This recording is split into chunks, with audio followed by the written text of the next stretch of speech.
আমি সুবর্ণা শারমিন, আছি কানাডাতে। বাংলাদেশ উইমেন্স টিমের অধিনায়ক হিসেবে আছেন নিগার সুলতানা জ্যোতি। দেশের অর্থনীতির বড় শক্তি প্রবাসী বাংলাদেশিরা। তাদের পাঠানো রেমিটেন্স সচল রাখে অর্থনীতির চাকা, সমৃদ্ধ করে বৈদেশিক মুদ্রার রিজার্ভ। দেশের অর্থনীতির মতো ক্রিকেটেরও প্রাণ প্রবাসীরা। দেশের বাইরে যখন ক্রিকেটাররা খেলতে যান তখন মাঠে গিয়ে অকুণ্ঠ সমর্থন দেন প্রবাসী বাংলাদেশিরা। তাই তাদের প্রতি সম্মান জানাতে বাংলাদেশ ক্রিকেট বোর্ডের অভিনব আয়োজন। আসন্ন নারী টি-20 বিশ্বকাপের দল ঘোষণা করলেন প্রবাসীরা। বিশ্বের বিভিন্ন প্রান্ত থেকে 15 ক্রিকেটারের নাম জানান রেমিটেন্স যোদ্ধারা।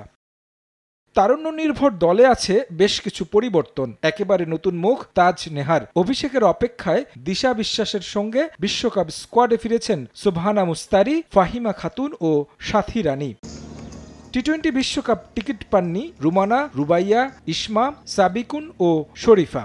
সাম্প্রতিক পারফরমেন্স বিবেচনায় অভিজ্ঞ রোমানা আহমেদকে বাইরে রেখেছে নির্বাচক প্যানেল। রুমানাকে আমরা এশিয়া কাপে নিয়েছিলাম মিডল অর্ডার ব্যাটসম্যান হিসেবে বেসিক্যালি, কিন্তু সে ভালো পারফর্ম করতে পারেনি। প্লাস এই মুহূর্তে আমার কাছে মনে হচ্ছে যে ধরনের ব্যাটিং সে করে টি-20 সাথে আপাতত যাচ্ছে না।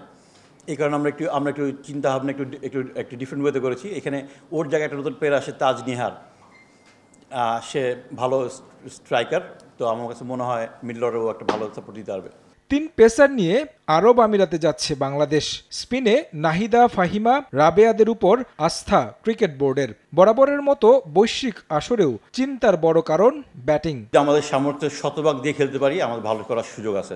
আমরা যে সামর্থ্য শতভাগ থেকে বেশি 110% খেলতে পারি, আমাদের সেমিফাইনালে কোয়ালিফাই করার সম্ভাবনা আছে। অস্ট্রেলিয়ার সাথে আমরা খেলেছি, এখানটায় আমরা একটা ম্যাচ জিতিনি। দেন ইন্ডিয়ার সাথে আমরা সিরিজ খেলেছি সিলেটে, আমরা একটা ম্যাচ জিতিনি। এশিয়া কাপে আমরা 2টা ইম্পর্টেন্ট ম্যাচ হেরেছি, লাইক শ্রীলঙ্কা আর ইন্ডিয়ার সাথে হেরেছি। তো আমরা একটা উইনিং ফ্লো চাচ্ছিলাম, একটা জিনিস, এই জন্য আমরা আমাদের ন্যাশনাল টিমটাকেই মোটামুটি একটু ঘুরিয়ে ফিরিয়ে পাঠিয়েছি।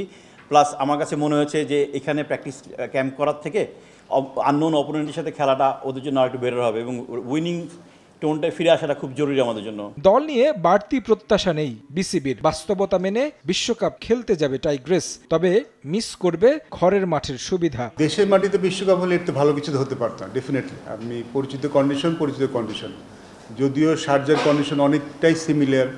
আমরা খবর পেয়েছি যে অতটা গরমও থাকবে না, সন্ধ্যার দিকে খুব প্লেজেন্ট ওয়েদার থাকে এই মুহূর্তে অক্টোবর মাসে। সো ওয়েদার মনে হয় না খুব একটা ইফেক্ট করবে।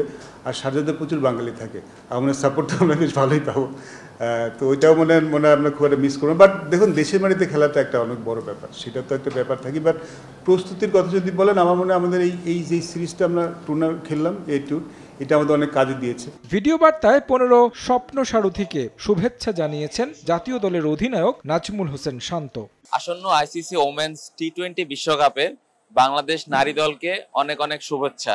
আমি মনে করি বাংলাদেশ দল এই বিশ্বকাপে অনেক ভালো কিছু করবে এবং প্রত্যেকটা প্লেয়ারের জন্য best of luck. 26 December Dhaka ছাড়বে টিম বাংলাদেশ। 3 অক্টোবর স্কটল্যান্ডের বিপক্ষে ম্যাচ দিয়ে বিশ্বকাপ মিশন শুরু করবে নিগার সুলতানা জ্যোতির দল।